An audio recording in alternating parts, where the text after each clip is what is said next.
So this episode opens up with Erika Jane or Girardi and Lisa Rinna wearing the same pumps and Lisa Rinna not wearing any underwear. It's going to be an interesting review. Wait, I forgot that Brandy Glanville used to call Lisa Vanderpump Vandercunt. Oh, I miss Brandy Glanville. Bring her back, Andy, under restraints. She can't do all that drinking because when Brandy starts the drinking, she becomes annoying. So, baby, we get right into it. I did not know we were starting off like this. So, Andy makes this comment about Dorit and Erika Jane meeting for the first time. So, I'm thinking that we're going to get like just clips of Dorit and Erika Jane, right? So we get the shady clips of Dorit, and I'm saying, just when they pile it up together, it's like, Dorit, you always were very shady to Erika Jane for no apparent reason, and the fact that I've always thought that you were a bit jealous of somebody who is your same age, living free and not being as uptight as you have to be for your coinage.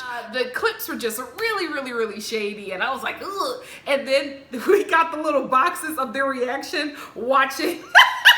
I was like, oh, the reunion is so messy, and I love it. Then we start getting like just singular clips of Erika Jane being an ice queen, and then we go to Hong Kong and we get the "you don't know what I go through at night." And Eileen is just like, isn't it a little early in the day? Like, isn't it a little early in the day for this? And I was feeling the same way too. I was just like, oh, isn't this like episode 2? There must be a lot going on at this reunion because it's a 3-parter. And if we're starting off like this, it must be a lot of tea about to be dropped. I can't wait. Let's finish. Before we move on, I'm disappointed in the fashions. Everybody, again, you know what? The fashions on this reunion reminded me of Aquafina's rosé party because there were a lot of themes going on here within the ladies. Like, everybody was dressed from different genres. I did not like Dorit's dress. I hated her little bun. I feel like, especially for the reunions, you have to be extravagant. And I felt like for Dorit to have like this tiny bun, it was probably her real hair. I felt like she probably should have had a little bit of extensions in her to make the bun a little bit more fuller and higher. It was just, it looked unfinished. Lisa Vanderpump, her outfit was forgettable. Eileen's outfit was plain, but I felt like it fit Eileen. Eileen has never been like that extravagant dresser. She's always been very Macy's. And that's not a read. It's just, you know, an accurate interpretation. But Lisa Rinna, she surprised me as well. I felt like her dress was very, there's nothing wrong with Kmart. It was giving me Kmart. I don't know if it was the color or the styling of the shoulders, but it was just very basic. Erika Jane is Erika Jane, and I liked her sparkly ensemble. I'm probably biased to that because I love me a sparkle cow. Her outfit was cute. Her outfit was very cute. Again, I felt like it just wasn't reunion worthy. Like, I wasn't wowed by it. The one thing that really wowed me the most were the shoes that Erika Jane and Lisa Rinna were wearing. And I'm just like, if I'm more wowed by your shoes and the attire, something is wrong. So they looked real bland and basic this reunion, and I was kind of disappointed because I felt like if this is Beverly Hills, you know, I thought she was going to do a little bit better. Like, Dorit is coming at Erika Jane's t-shirt dress because she thought it wasn't appropriate for a party in Beverly Hills. Well, honey, that little sickly bun that you have on the top of your head is not appropriate for a Bravo Beverly Hills Housewife reunion show. You could have done better. You need to hire Erika Jane's glam squad because I feel like your glam squad always do you dirty. I feel like your glam squad does not like you.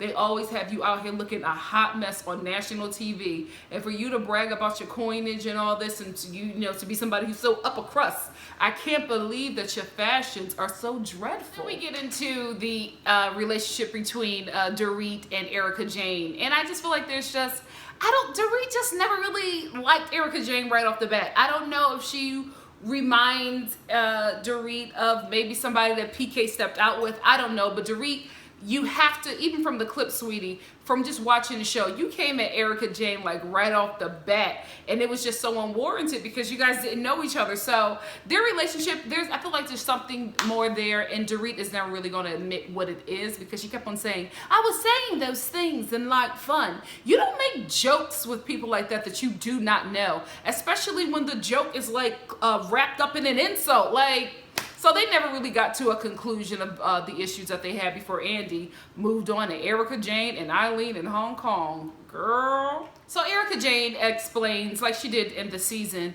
that, you know, she was just really emotional. Her son's a police officer, so she's just always afraid that something may happen to him. And you know what? I understand. I really do. I don't want to turn my comment sections into a discussion that if you don't live it, you don't really understand it. So I'm not going to turn it into that. But what I will say is that I like the fact that she explained herself a bit more. She never brought up the climate of America currently right now. She just brought up that her son was in a risky job and she was concerned about that. And then right before she went out to dinner, she had a conversation with her son, or he texted her that he was at a funeral of a police officer that had just passed. So she was in her emotions, and that's where all of that came out. So I'm glad that she cleared that up. And Eileen, who was over everything at that moment, because her and Erika have squashed it, you can tell that they're still really good friends. She was just saying that she was just very shocked, but she knew that it wasn't about her. And then we got some unaired footage of when Erika Jayne, as a peace offering, instead of saying sorry, gave Eileen her glam squad for the night. And I think it's really great, but I always feel like, as somebody who has a tough time apologizing as well, an apology is so much better than a gift or being extra nice. You know what I mean? I come from a family where we don't apologize, where we do, but it takes us a long time to do it. So we'll overcompensate by buying somebody something or being extra, really extra sweet and getting things that people want, or, you know, just doing everything but saying sorry. And I don't know why it's such a problem. I think it's because it's a chink in your pride. Oh my God, is that a derogatory term? Dear God, I hope it's not. A check in your pride.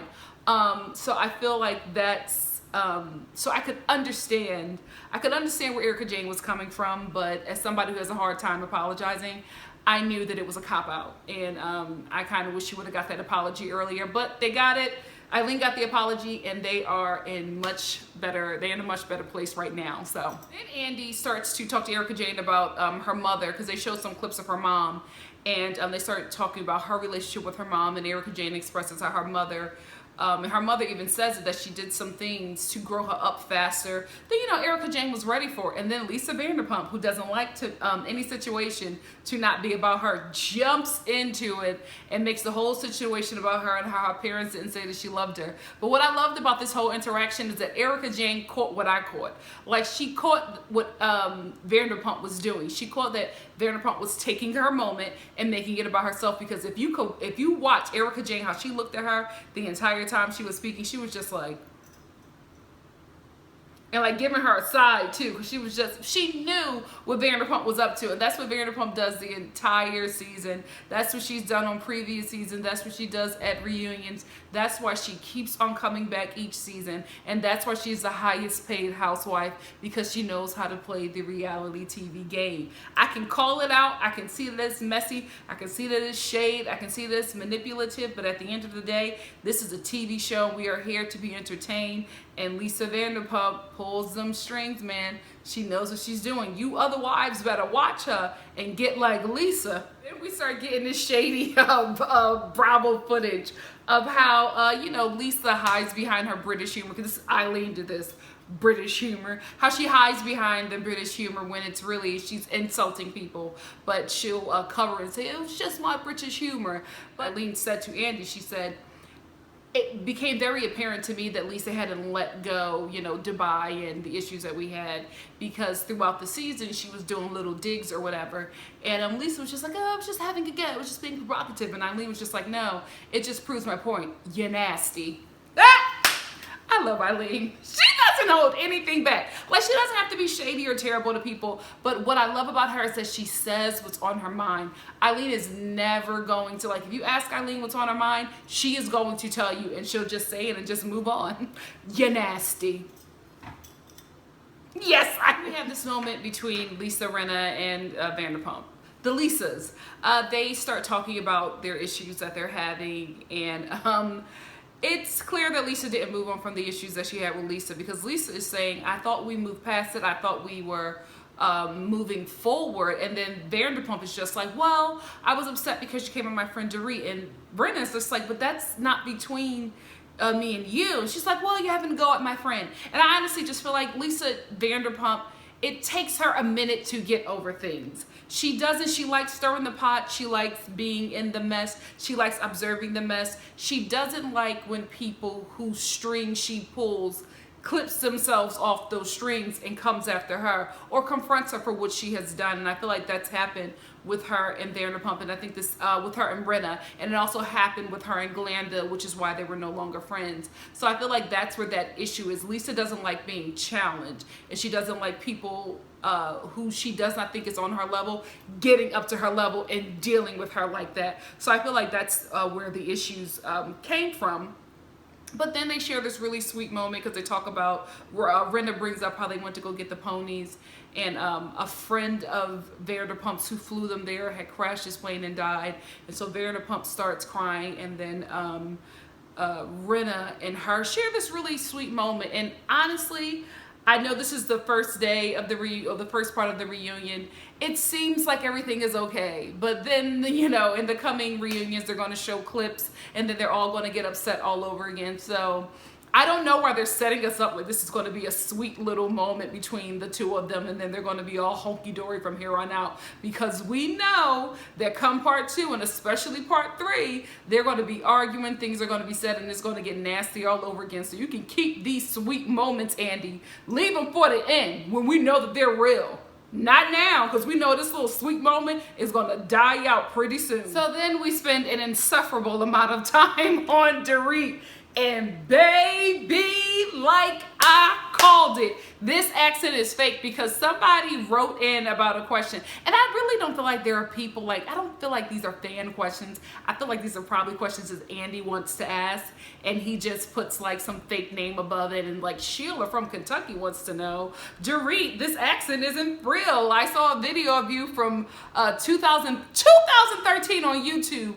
Dorit had no accent, and she looked real different. No accent, and all of a sudden now she's speaking like she's the queen of the monarch. Like, girl, get out of here. Dorit, that accent is so fake. But I still like the way that you stand up for yourself. But anyway, then they start talking about, you know, just Dorit and just her coming into the scene, and I'm still like, is that really what a Birkin bag looks like? I feel like I've seen a Birkin bag, but I mean, for you to jump in the ocean for that basic bag, aren't there more extravagant Birkins, or is that what they look like? Because I'm just like, y'all paying $15,000 for that? It is so easy to scam rich people, so easy. You know, I wish I met Hebrew Dorit. Wait, no, that's not right. Oh, goodness. I'm American. Israeli Dorit. I think I would, I think I probably would like her more, because when she was speaking Israeli to Andy, I just felt like, I don't know, it was a sense of realness there. I don't know. Just in that one moment, I was just like, huh, oh, did I just try to, what is going on with me? I need to go to bed. I just felt like I would like to know that person, because the Dorit with the fake accent that goes in and out, she's not interesting. And I feel like she's not interesting because she puts on this facade that she tries to keep up. And it's just like, even that clip from YouTube 2013, that chick was more interesting than who she's putting on this show. And it's just like, who you really are is more interesting than this person that you have to be. But I feel like she has to be this person to keep up with the Joneses. So more power to you, girl. But can we meet Israeli Dorit next season if you come back? She seems nice. Wait, I just realized that Eden is not up there on stage with the rest of the Housewives. She's definitely not coming back next season. There's no way. Like, Didn't she start off in the beginning of the season?